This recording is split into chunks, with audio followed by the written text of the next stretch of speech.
Sup, Buttercup? Liz, thank you so much for showing me your corner. I really like learning new things about each other. This is going to be fun. So in that spirit, I have something that I love that I want to share with you. This weekend, I got to see my favorite play, The Scarlet Pimpernel. What's up, Buttercup? No time. I know way too much about this play and will need all of my 5 minutes. For starters, The Scarlet Pimpernel, the musical, is based on a book by the same name by Baroness Orsi. She has a really long name, like any good aristocrat, but we're going to move on. The book, also my favorite book, was published in 1905. When it came out, it was actually kind of the equivalent of like a dime store romance novel, but fancier. We've really gone downhill in the dime store novel section. Whether it's realized or not, it became the archetype for all hero stories where the hero has a secret identity. We actually owe it a lot. It takes place during the French Revolution and involves Sir Percival Blakeney, who, upon seeing the horrors of the French Revolution with anyone of privilege being guillotined and blood coating the streets of Paris, decides to take action into his own hands and don the persona of the hero, the Scarlet Pimpernel, to save the aristos from the very jaws of death and foil the plans of the French Republic in its bloody tirade. The musical premiered in 1997 with lyrics by Nan Knighton and book by Frank Wildhorn. Yeah, that's right. And I got to see it, and I'm still riding high from it. It's my favorite play, absolutely. I see this play anytime it's performed anywhere near me, and I think my count's up to like 6 now. That may seem low, but we're talking about live theater here. So I'm going to review the performance I saw for you this weekend. So Chelsea, what are we doing? We are going to the Scarlet Pimpernel! First, visually, it was stunning. It was theater in the round, and the company that owns the theater just built it, and they did good. They can take and add entire set pieces from the ceiling and the floor. One of my favorite visual scenes was the guillotine lowering from the ceiling bathed in red light. It was just awesome.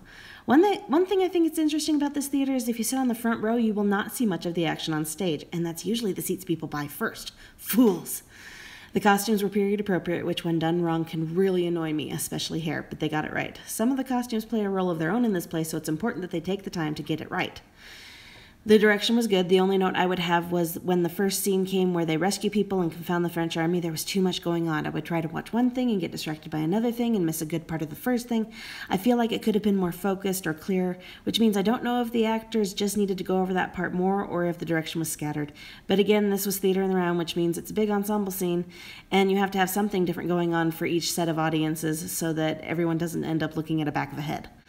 As for the cast, I'm going to review the top 4 characters and major groups: Percy, Marguerite, Chauvelin, Armand, and the League of the Scarlet Pimpernel. Percy was awesome. He had a good singing voice and was excellent at playing both the hero and the fop.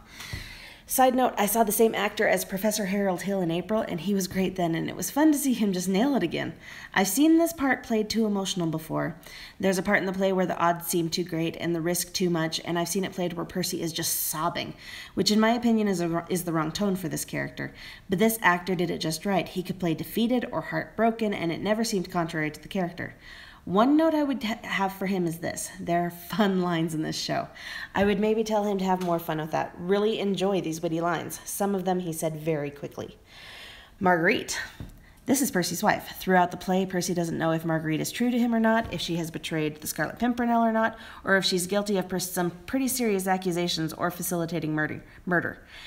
And Marguerite doesn't know that Percy is the Scarlet Pimpernel. She just knows that her husband, who she was so in love with her and she with him at their wedding, has now grown cold and distant from her and seems to be pushing her away for reasons Marguerite doesn't know. It can be easy to play this character two-dimensional, but the actress was really good. I saw the Monday, Wednesday, Friday cast, and she was from the Tuesday, Thursday, Saturday cast. And for not being with the cast she normally works with, it was pretty seamless. There's one really song I judge this character on, and that's her ballad, I'll Forget You. In the past, I haven't liked this song. I've never really seen it done well, but this girl knew how to strike the balance the song needed. She didn't overact it, which is another sin of this character I've seen way too often, and I really loved empathizing with her. I've also seen this character played too angry, but she wasn't. You got more fear than anger from her portrayal, which I think rings truer for this character. Plus, she had a beautiful voice. Chauvelin, our villain. I've often seen this character cast for acting ability, not his singing ability, which when you don't have a pool available to cast from is the right choice, but they didn't have to make that choice for this character. He has a beautiful voice. He did seem less familiar with theater of the round, and I saw a lot of the back of his head. Armand. I've often seen this character cast too old, but this kid could have been more than 18 and really fit the little brother who makes every mistake and they have to get out of trouble type. The Merry Men. I like them a lot. They didn't overdo it, which is something I also see too often. The only note I would have for them as well would be to revel in these really great lines they get to say. Overall, accents were pretty good. All British, no one attempted a French accent, which is probably for the best. If you can't nail a French accent, don't. It was so good. It was so awesome. And I also taught my friend Tara how to sew this weekend. So Liz, what play, book, story do you absolutely love? Let me know in the comments down below. And bye-bye, Buttercup. Oh look, I still have time. I know I'm a minute over. I don't care. The play was that good. I'll take the punishment.